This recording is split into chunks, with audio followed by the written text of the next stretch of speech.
జోగులాంబ అమ్మవారి దగ్గర ఉన్నాము. ఆలంపూర్లో జోగులాంబ గద్వాల జిల్లాలో నిన్న పొద్దున ప్రారంభమైన జాగృతి జనంబాట యాత్ర ఇవాళ అమ్మవారి దర్శనంతో బాల బ్రహ్మేశ్వర స్వామి దర్శనంతో పీస్ఫుల్గా ఇక్కడ ఈ జిల్లా నుండి నెక్స్ట్ భువనగిరి జిల్లాకు వెళ్తా ఉన్నాము.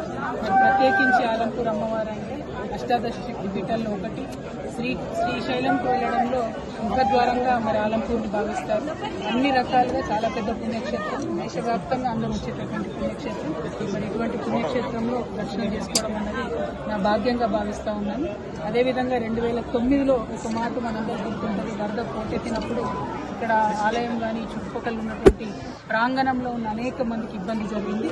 ఆనాడు చాలా మందికి పాపం ఇళ్ల స్థలాలు కూడా పోయినాయి. ఆ తర్వాత ఇళ్ల స్థలాలు ఇస్తారని రకరకాల ప్రభుత్వాలు చెప్పినా ఇవ్వలేదు.